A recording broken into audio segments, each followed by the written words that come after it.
The third time Claire brought up divorce because of her first love, I agreed. But then she hesitated, looking at me for confirmation. Are you sure? This isn't a joke. I looked at her familiar face and smiled, a wave of relief washing over me. I'm sure. Claire stared at my signature for a long while. You're sure about this? Her voice was heavy, her eyes a mix of complicated emotions. This isn't a game, Noah. Don't sign it now and then change your mind. I don't have time to play house with you. She always had that look on her face. It seemed she'd rarely smiled at me since we got married, which was probably because I was the one who had clung to the marriage, refusing to let go. She probably couldn't wait to be rid of me, so why would she ever look at me kindly? I calmly slipped the wedding band off my ring finger, placed it on the coffee table, and smiled at her. I made up my mind. Hearing my answer, Claire's brow furrowed even deeper. Noah, I'm asking you one last time. Are you absolutely sure? Her expression was cold. I knew she was only repeating the question to warn me not to back out later. After all, I'd heard her first love mention that they planned to move to Europe and settle there after we divorced. But seeing her firm stance, I actually felt relieved. Before, I would have never let go, no matter what. But now I finally could. Claire. I took her hand, saying her name one last time. Her eyes flickered. You're really letting me go? Before she could finish, she watched as I gently slid the wedding ring off her finger. With one last look, I tossed both our rings into the trash can, a sense of release washing over me. 3 years ago, I had placed that ring on her finger with a heart full of hope. 3 years later, I was the one to take it off. With that, our relationship was officially over. We were done. When I married Claire, I had no idea Ethan even existed. I thought our meeting, falling for each other, and building a life together was destiny. It wasn't until Ethan showed up after our wedding that I realized what a massive joke it all was. I've often heard Claire mention how much we look alike, Ethan said, greeting me as if we were old friends. Now that I'm finally back from Europe, I just had to meet you. Hi, I'm Ethan, a friend of Claire's. Thanks for taking such good care of her all these years. I just stood there, stunned, letting him speak to me with words that sounded like a declaration of ownership, not even realizing he was squeezing my hand so hard it was turning red. Claire greeted Ethan warmly, then took the expensive tea I'd bought as a gift for my father-in-law, opened it, and started brewing it for him. As Ethan took the cup, his fingers brushed against Claire's hand. She pulled it back quickly, but not before I saw it. It's been years, he said to her. I can't believe you still remember this is my favorite tea. You mentioned how much you loved the aroma when we were traveling together back in the day, she replied. I just remembered that. They went back and forth, talking about their past, a past that didn't include me, one that belonged only to them. Standing there in the doorway, I felt like a complete outsider, and I suddenly realized my marriage was in serious trouble. That night, Claire and I had our first real fight. She couldn't understand my anxiety and dismissed it all as me being unreasonable. My anger grew until I grabbed her wrist and demanded answers. You and Ethan were childhood sweethearts. You were each other's first love. You kissed, you dated, you even swore you'd get married in some country where you couldn't get divorced. Why didn't you tell me any of this? Why did you hide it from me? Claire, what am I to you? She shook my hand off, annoyed. She didn't even bother giving me an explanation, just brushed me off with an indifferent tone. If anything was going to happen with Ethan, it would have happened a long time ago. Can you stop being so sensitive? I should have known then that my marriage to Claire wouldn't last, but I just kept trying to delay the inevitable, one day at a time. I loved her. I truly loved her, so much that I couldn't imagine my life without her. If I lost her, I didn't know what kind of person I would become. But it seems I was overthinking it. Maybe my love wasn't as deep as I thought, or maybe I could finally see rationally that she wasn't worth holding on to. In any case, if I had understood back then that it's better to rip the Band-Aid off quickly, I never would have dragged things out this long. Claire didn't look happy, probably because my agreeing to end things wounded her pride. But whatever the reason, I didn't care anymore. Just figure out when you want to go to the county clerk's office and give me a call beforehand. I'll make sure I'm free. With that said, I turned and walked away without looking back. To my surprise, Claire chased after me and blocked my path. Noah, what kind of trick are you trying to pull? Even at this final stage, she still thought my agreeing to the divorce was some kind of scheme. What scheme could I possibly have? I was just trying to give her an out, and in doing so, give myself one too. I sighed and shook her hand off me. Relax. I'm serious this time. Once we're divorced, I promise I will never bother you or Ethan again. Besides, you two are planning to move to Europe. I'm not going to be crazy enough to follow you there over this mess. Move? What move? Claire looked completely bewildered. Maybe my agreeing to the divorce had flustered her so much that she'd forgotten their plans. I couldn't be bothered to explain it to her, though. You should go, Claire. I waved her off. I need to get going, too. But she just stood there, her eyes red, staring straight at me. Why did you suddenly agree this time? She asked. I'm tired, I answered simply. Just because of that one dinner. I was surprised she even remembered that. If it hadn't been for that dinner, Claire wouldn't have kept pushing for a divorce. But I was the one who was wronged. I had gone to the farmer's market first thing in the morning to buy fresh ingredients, planning to make her a special candlelight dinner. It was our anniversary, a special day, and I had a new gold necklace ready to give her. What did I do wrong? I had been busy all day preparing the surprise, my heart filled with anticipation. And what did I get for all my effort? A single text message. Ethan is sick. I have to take him to the ER to get in 4. I won't be home tonight. Just like that, everything was for nothing. I stared at the elaborate meal I had prepared and couldn't understand what it was about Ethan that I lacked. Just then, my phone lit up with an iMessage from a friend. Happy anniversary, man. I bet you guys are in the middle of a romantic dinner and won't see this, but wanted to send my best wishes anyway. The message, full of assumptions about my happy evening, felt incredibly ironic as I sat there alone. Claire didn't come home until the next day. When she saw the table full of cold food, she paused for a second before starting to complain. Didn't I tell you not to wait for me? You made all this food for no one to eat. What a waste. The anger I've been bottling up finally exploded. We had a huge fight, and for the first time in my life, I actually swore at my own wife. Claire was furious and slapped me across the face. It was just a dinner. Do you have to be like this? I don't get what you're so angry about. There's a limit to how jealous you can be, you know. I didn't want to hear another word of it. I cut her off. You just want to get back together with Ethan, don't you? So why are you putting on this act? Noah, are you insane? Claire screamed at me. After that, we both fell silent. I decided to just shut up, figuring I'd talk to her about it properly once I calmed down. But I never imagined what she'd say next. Yes, she said suddenly. I don't want to get back together with Ethan. Are you happy now? Ethan is better looking than you. He has more money than you. He's more sophisticated, and he's more generous. He's the only person I have ever truly loved. Are you satisfied? Only someone who knows you intimately knows exactly where to twist a knife to cause the most pain. I felt like I was strapped to an execution table. Every word out of Claire's mouth was a blade, slicing away at me. There's no point in living like this. Exhausted from yelling, she looked at me with a cold expression, her voice hoarse. I'm so tired of fighting like this over a single dinner. Let's just get a divorce. In the end, she blamed it all on that one meal. She just didn't get it. It was never about the dinner. After that, Claire threw divorce papers at me on 2 separate occasions. Each time she handed them to me, she'd say in a mocking tone, Noah, the only reason we've ended up here is because we were never right for each other in the first place. Maybe it was a mistake from the start. If I had known you were the type to cause a massive scene over a dinner, I never would have married you. It was as if that single dinner was the source of all our problems. And now, here she was bringing it up again. Just because of that one dinner, she pressed when I didn't answer, determined to get to the bottom of it. But what difference did it make now? Even if I laid out all the reasons for her, piece by piece, she wouldn't have heard a word of it, because there was never any room for me in her heart to begin with. Whether it was about the dinner or not didn't really matter anymore. But maybe when you're about to split up, you need a reason, an excuse to pin all the blame on the other person. Yeah, I said, deciding to just go along with it. It was because of the dinner.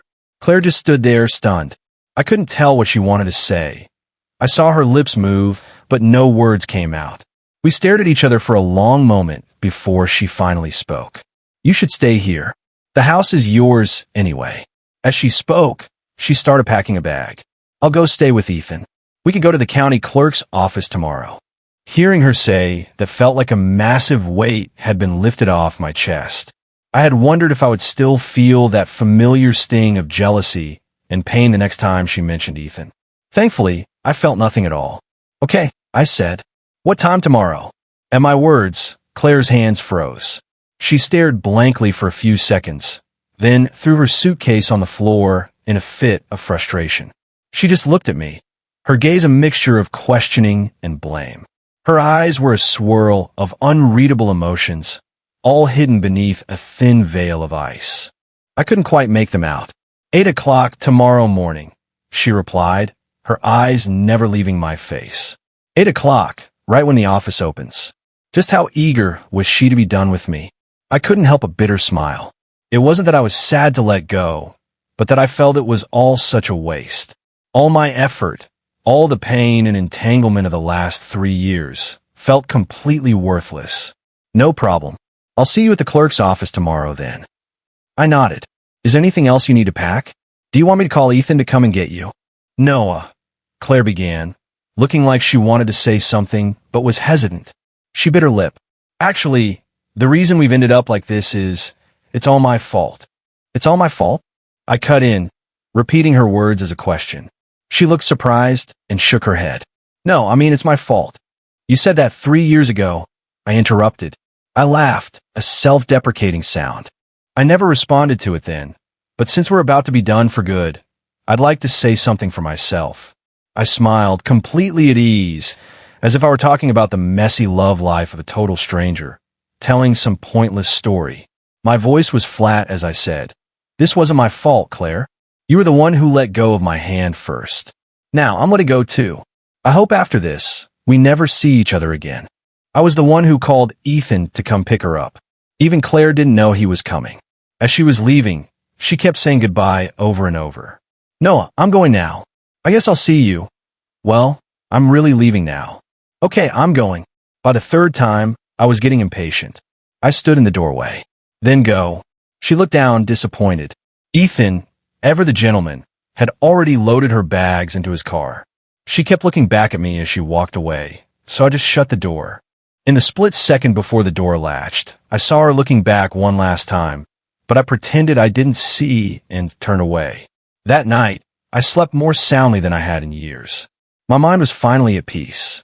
It was as if a boulder had been lifted off my chest, and I could finally breathe again. The next morning, I dressed up for the occasion. I was finally attending the event that was 3 years overdue. Claire arrived at the county clerk's office with Ethan by her side. I was alone, but I didn't feel a bit of sadness. In fact, I felt refreshed, invigorated. I was about to start a whole new life. There weren't many people at the office that morning, so Claire and I got through the paperwork quickly. When it was time to leave, we walked out the doors one after the other. Claire was silent, ignoring Ethan as he fussed over her. I was about to find a place nearby to grab a bite to eat when I saw a woman walking directly toward me. She had a figure that could stop traffic, and she smiled right at me. My brain stalled for a second, and then a familiar face surfaced from the depths of my memory. She stopped in front of me, took off her sunglasses, and glanced over my shoulder at Claire with a smirk. Didn't make in time for your wedding, but I guess I'm right on time for your divorce. Happy divorce, Noah. Let me buy you a celebratory lunch. Sophia Rossi's appearance was a complete surprise. I realized it had been a very long time since we'd last seen each other. The last time was, in fact, my wedding day. I still remember it vividly. The night before the wedding, my friend Mark Davis had called me. He said Sophia was at our favorite barbecue joint, completely drunk. I asked him what happened, and Mark just sighed and handed the phone to her so she could explain it herself. Sophia took the phone, her voice slurring as she laughed. Noah, happy wedding. I asked her, why are you drinking so much?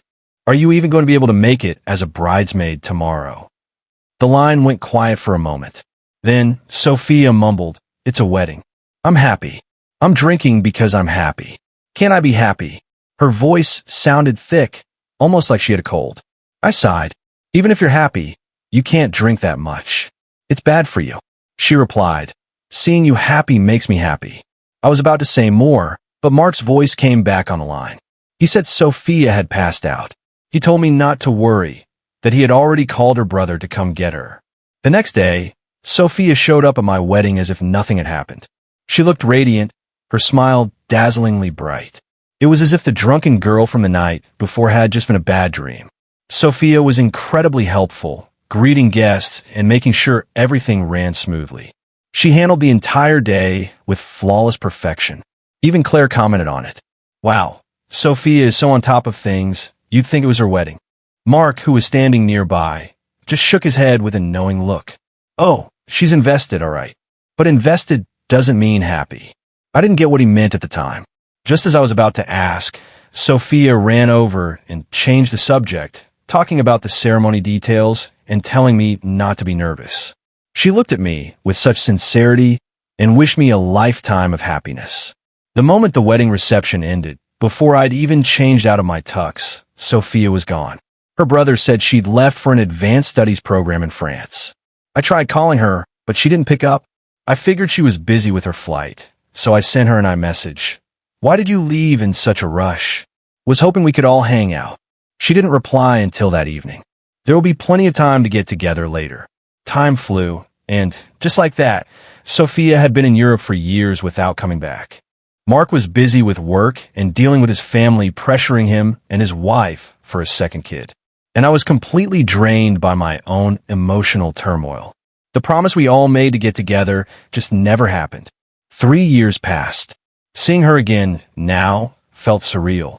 What's wrong? She asked. It's only been 3 years. Don't tell me you've forgotten me already. Sophia poked me in the chest with her index finger, feigning annoyance. That would be seriously uncool of you, Noah. That snapped me out of it. When did you get back? Why didn't you tell us? Mark and I would have picked you up from LAX. Sophia seemed pleased with my response, and even joked, well, if you don't mind, I could grab a taxi back to the airport right now, and you can come get me properly. I laughed. Right. So what are you doing here anyway? I asked her how she knew. I had only told Mark about the divorce. I told you it was a coincidence. Sophia tossed her hair back nonchalantly. Guess it just means we're fated to meet. Claire watched Sophia with a wary expression. She didn't say a word, but I could see the clear hostility in her eyes. Just then, Ethan's phone rang, and he walked off to take the call. Claire continued to stare at Sophia and me. How long are you back for? I asked Sophia. We should call Mark and all get together properly. You don't have to tell me, Sophia said, smoothly pulling me away from Claire's side. I've already made plans. I already told Mark we're going to his place for a barbecue tonight. I even made sure he got some milder sauce options. But first, you have to take me to breakfast. Milder sauce? Why? Noah hates that. Why would you make him eat that? Claire suddenly cut in. The air went still. Sophia and I both turned to look at Claire. Even Ethan, who was on the phone, heard it and glanced our way. Claire looked embarrassed and quickly turned her head, avoiding my eyes. Sophia, however, seemed to relish the confrontation. You've got a lot of nerve, meddling like this, she said, Claire. You're getting divorced, and you're still trying to control his life. Excuse me, Miss Peterson, but in what capacity are you even speaking? Sophia's mocking tone clearly got under Claire's skin. We still have a 30-day cooling-off period before the divorce is final, Claire retorted through gritted teeth. We're not officially divorced yet. She wasn't wrong, but what difference did 30 days make? I remembered her yelling during one of our fights. You think you're so special? If it wasn't such a hassle to file the paperwork, I would have left with Ethan ages ago. If anything, she should be more eager for this to be over than I was. So, you're saying you don't want the divorce anymore? Sophia pressed, stepping in front of me. Why don't you ask your boyfriend over there on the phone if he agrees with that plan? This is hilarious. You want to stay married so you can have it both ways? Is that it? We're both women here, so don't you dare pretend to be some devoted wife in front of me. It's pathetic. Sophia always had a sharp tongue. I used to tell her she needed to be more careful with her words, that not everyone would put up with her attitude, and she'd eventually get herself into trouble. But she just shrugged it off. I don't start fights, but if someone comes after me, I'll finish them. Mark would always laugh and say, it's good to be a woman. We guys can't be that direct. We have too much to worry about. 3 years later, she hadn't changed at all. After her tirade, Sophia snuck a glance at me. She knew I didn't usually approve of her behavior, but today, for the first time, I actually enjoyed it. It felt like I'd spent my whole life being told how to act. Men should be accommodating. Men should be magnanimous. I had tried so hard to be the rational one in this failed marriage, but it was exhausting. I felt like I was bound in chains, trapped in a cage at the bottom of the sea, unable to even scream. And now, someone was finally standing up for me, fighting my battle, and it felt good. Ethan finished his call and walked back over to Claire. It was obvious he'd heard the argument, but he chose to act as if nothing had happened. He said to Claire, "Claire, something urgent came up at work. I have to go. I can't give you a ride." "What?" Claire stared at him in disbelief, but Ethan didn't give her a chance to respond. He just turned and hurried away. So, your husband is divorcing you, and now your boyfriend is running away too." Sophia put on a fake look of shock, covering her mouth with her hand. "Oh, you poor thing." Claire's face flushed with rage. I had never seen her so humiliated.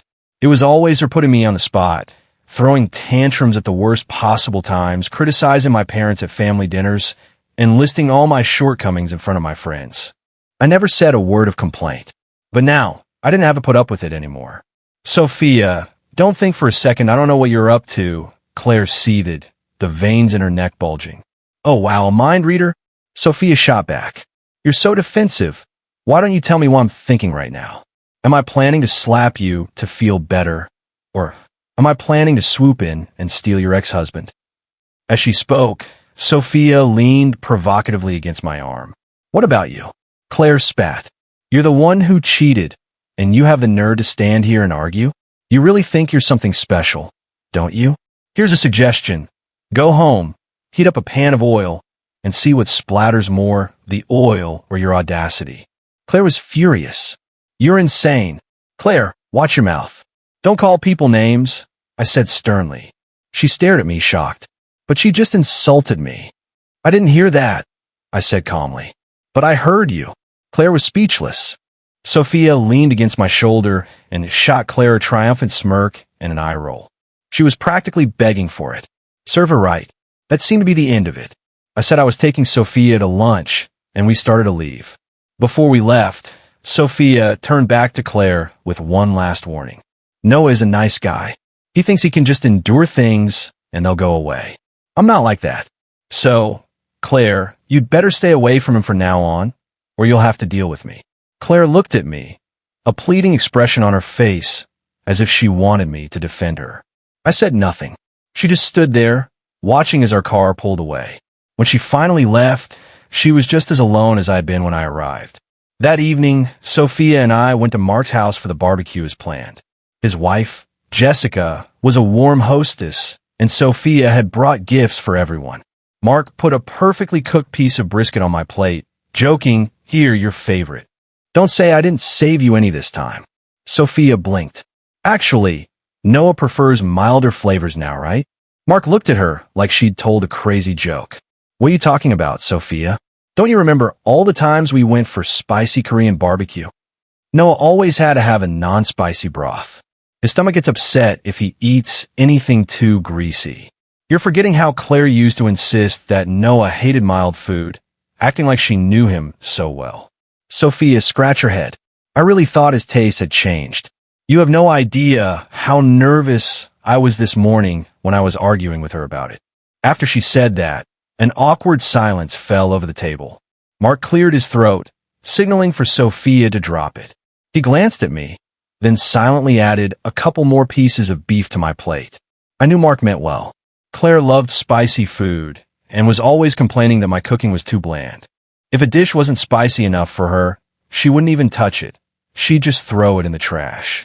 After we got married, I gave up all my own food preferences and started eating the fiery, spicy dishes she loved. I guess I've been doing it for so long that she forgot I had only changed my diet for her. The truth is, I don't like spicy food at all. I'm actually mildly allergic to hot peppers. But she never knew that, because she never paid enough attention to notice. After a few drinks, Sophia was completely wasted. Mark, I tried to get her to stop, but she just waved us away, smiling. "You're divorced, and I'm happy. I'm drinking because I'm happy. Seeing you happy makes me happy." It It was the exact same thing she had said 3 years ago on the night before my wedding. I sighed and poured her a glass of water. You were happy when I got married, and now you're happy that I'm divorced. Sophia didn't answer. She just kept giggling. That was fake happiness back then. Jessica, Mark's wife, said suddenly, this is real happiness.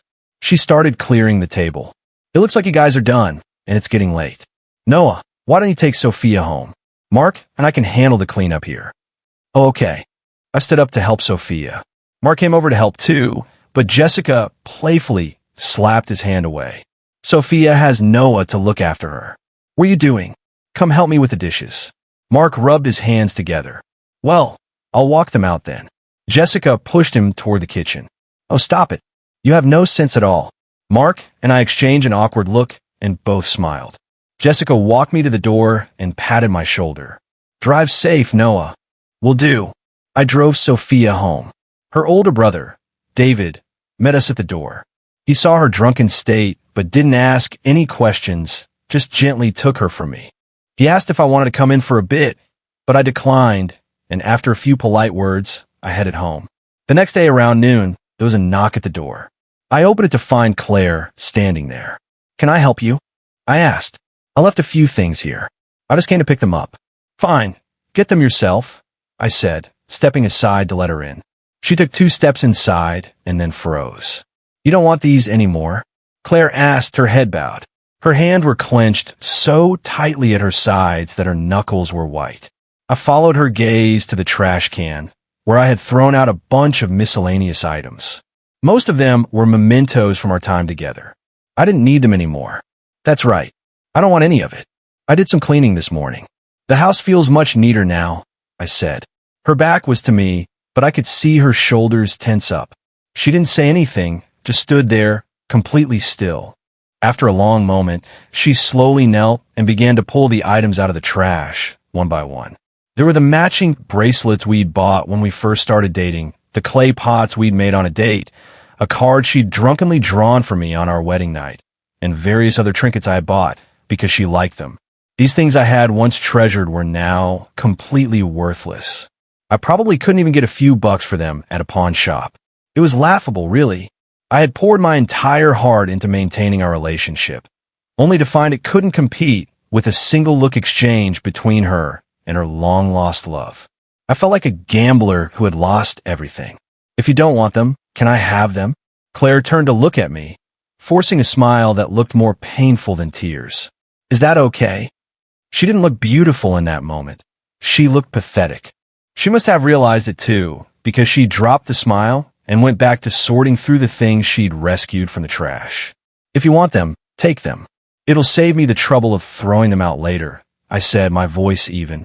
Claire looked up, and I could see tears welling in her eyes. You really don't want any of this? She asked me again. What? Are you having second thoughts? Don't you want them now? Then just leave them there. I'll take them out with the rest of the garbage later. No, I want them. I want all of them. Can you give me a bag? I'll pack them up and take them with me. There are trash bags under the coffee table. Get one yourself. I gestured vaguely and went back to the kitchen to finish making my lunch.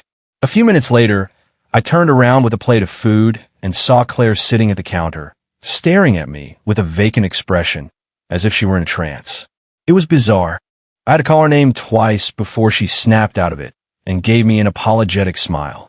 I just remembered, she said softly. You used to always be in the kitchen, cooking all sorts of things to make me happy. Watching you just now, it felt like we were back in those early days. I was so happy then. Claire, I interrupted. You said you came to get your things. Do you have them now? She paused for a moment. Yes, I have them. Is there anything else you forgot? I don't think so. I finished washing my plate, got my food, and sat down at the table. Is there anything else? Claire hesitated for a second, then asked, Do you mind if I stay and eat with you? I looked down on my simple meal of steamed fish and vegetables. None of this was food she liked. I couldn't understand why she would want to stay and have an awkward meal she wouldn't even enjoy. Sorry, I said. I only made enough for one person. Claire got the message. Sorry, she said quietly. Am I bothering you? She fell silent. You can go now, I said. I reminded her. Claire gave a bitter smile. You're really in a hurry to get rid of me. I thought about it for a second. Yes. You're being very sparing with your words, she remarked. That's a new one. I was surprised to hear her say that. I was usually the one complaining about her one-word answers. Claire looked at me with a forlorn expression, studying my face for a few seconds before she picked up her bag of salvage memories and walked toward the door. Just as she was about to leave, she turned back, a look of determination on her face. Actually, that day when I gave you the divorce papers, it wasn't. She couldn't finish her sentence because just then, Sophia arrived. What wasn't it? Sophia asked, walking up to me with a curious look. Claire frowned. What are you doing here? This is fun, Sophia said, rolling her eyes at Claire. What are you doing here? They were like a pair of true frenemies, going back and forth, neither one backing down. The stalemate lasted for a while before Claire finally gave in. She said a quick goodbye to me and left. Why are you eating so early? Sophia asked. Sophia plopped down in the chair Claire had just vacated.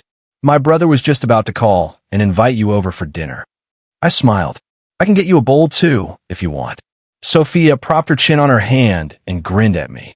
I haven't had your cooking in ages. I got her a bowl of food and passed it to her. She ate with obvious enjoyment. You're such a good cook. Whoever marries you is going to be very lucky, she said between bites. Sophia was never stingy with her compliments. Whenever I was going through a tough time, she was always there to offer emotional support, constantly pointing out my strengths and telling me not to give up. I always felt comfortable around her. Who knows what the future holds? I joked back. But for now, you're the one who gets to enjoy it. Sophia's eyes crinkled as she smiled. I want to be lucky in the future too. So how about it? I'll marry you. She rested her chin in her hands and looked up at me. You're going to remarry eventually, right?